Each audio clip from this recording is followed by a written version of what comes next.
Welcome back to my YouTube channel. Make sure to like and subscribe to the channel for more interesting stories like these. Now, let's get into today's story video. AITA for refusing to pay alimony to my cheating ex-wife. I met my wife when I was in my early 40s.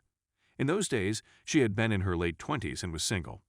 I was already well established and had amassed a large sum of money through my profession as a quant and by diligently accumulating my retirement funds. While he had gone to college, she had never done so and was quite content with working for less than the minimum wage. So when I first meet her, we instantly click, and I find myself falling head over heels in love with her. We get married, move in together, and have 3 children in a short period of time. When my wife and I were expecting our first kid, she expressed an interest in becoming a stay-at-home parent. I couldn't help but feel jealous, but I went along with it since it seemed reasonable to me. And so she will remain at home with our children for the next 20 years, while I continue to work 12-hour days and then some more on top of that. While I have nothing against stay-at-home parents, she had an exceptionally carefree life in the context of our marriage, which I find to be a shame. I discovered she had been cheating on me with her friend's husband a few years before when she confessed. Without a doubt, divorce was the outcome. Our house in the United States was the only big asset we held in the country, and it had been a premarital possession. We had a joint bank account, but since I am a financial professional, I was in charge of all of our investments, which were all placed in my home country for tax purposes. But if we had just drifted apart or she had voiced discontent, I would have no problem paying what is acceptable in this situation. But it's the fact that she cheated on me that makes me apprehensive about handing over any money to her. As a result of the divorce, she is entitled to half of our marital assets, more than 90% of which are held in my name abroad, as well as alimony for 20 years at a rate equal to 30% of my salary. I'm now in a position where I have the choice of entirely escaping this scenario by fleeing to my homeland and never looking back.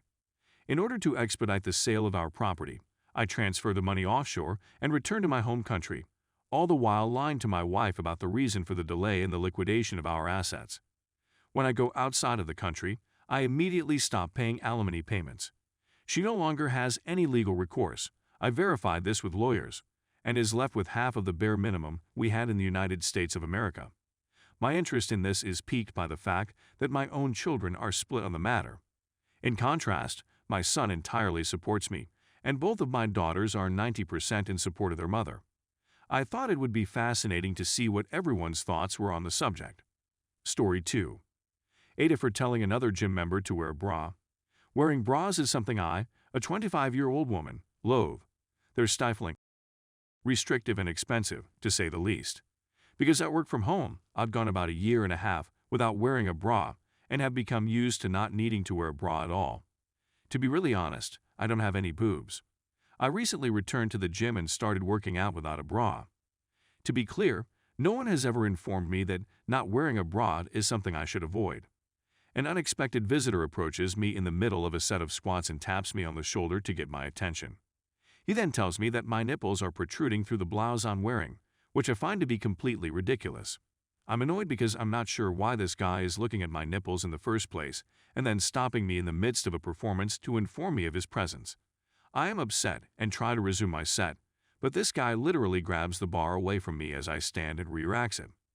It was him who informed me that I was having problems with the last exercise, and that he had come over to ensure that I could complete it before anybody saw my nipples. Angry at this point, I informed him that I didn't need his aid in finishing my set and that he shouldn't have been looking at my chest in the first place. It was his intention to spot me, but after looking at my breasts, he thought it would be inappropriate to do so. I assured him that the safety bar had been put in place and that he would not be necessary even if I failed the test. His main point was to reinforce the notion that members of a gym community watch out for one another, and that in the future I should certainly wear a bra in order to prevent making other members uncomfortable, as well as to help me stay better balanced during my squat workouts. I'm pretty much the only female in the weightlifting section of the gym right now, and the males who were squats and failing sets aren't bothered by any of this foolishness either. Even though I've seen folks lose many sets consecutively, without anybody ever stepping in to assist them, a little moment of silence causes everyone to believe I'm in trouble. So I'm annoyed and a bit nervous about the fact that this individual, who I've never met before, believes he's assisting me and then has the audacity to tell me how to dress. As a result, he instantly went on the defensive, stating he was only attempting to help me and referring to me as it'd be *TCH. Maybe my judgment is clouded by the fact that I'm still annoyed, even though I'm not sure whether I responded excessively. AITA, edited to add, I'm not sure whether people believe I'm strolling about with my nipples on display. I genuinely despise tight clothing. My t-shirt size is X small, but I wear a large to the gym and pretty much everywhere else these days, and you can't differentiate my stomach from my chest. Because I was wearing a lifting belt, my nipples may have shown a bit more when squatting. Update. Thank you so much for taking the time to comment on my initial article. It was suggested by a few people that it was merely a validation post, but to be honest, when you go off on someone publicly and get a lot of attention, you kind of feel like an, even if your actions are justified, so yeah. It was not because of this experience that I eventually returned to wearing bras, but rather because I had been battling depression, which made it difficult for me to get dressed in general, not just at the gym, and dressing for success has been a small method of attempting to bring myself back into a healthier mental space. Anyway, the dude goes to the gym about the same time I go on most days, so I had to run into him again to get my workout done. Although I wanted to grab his bar out of pretended concern as he was crouching, I kept my distance from him and did not say anything. That is, up until a few days ago. I was deadlifting while simultaneously videotaping myself to ensure proper technique. One of the competitors approaches and says something to the effect of, "You do realize sumo is cheating, don't you?" Despite the fact that this comment is often made to me, particularly by guys who are half joking, it frustrates me, and I just ignore him. He repeats it again, a little louder this time, and I don't respond. After seeing that I was recording myself, he inquires as to if I had an Instagram account. I do not post my lips on Instagram, and whether he may follow me. I'm still not paying attention to him. At the end of the conversation, he says something to the effect of, "See, your form is so much better now that you're wearing a bra." And then I screwed it up again. It was at that point that I shouted at him, calling him a filthy, pestering piece of, I honestly don't remember what I said, but it was, admittedly, pretty obscene and attracted a lot of attention. A coworker approached me and inquired as to if there was something wrong. I informed him that the individual had been harassing me for the last 2 weeks and that I wanted to speak with management about the situation. All of this was challenged by the guy, who said he was just trying to help and that I was being too sensitive. In any event, the manager came over to find out what was going on and was able to hear both of our stories.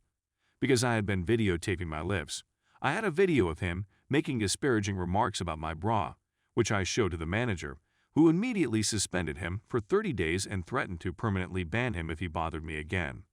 As a result, I feel partly justified, but also a little disappointed that just one man was disciplined for this kind of behavior against women at the gym. The satisfaction of seeing someone suffer the repercussions of their actions is great, but dealing with this sort of behavior on a regular basis at the gym, even if it isn't as visible, can be quite unpleasant. Nonetheless, it seems I'll simply have to keep my calm and continue lifting.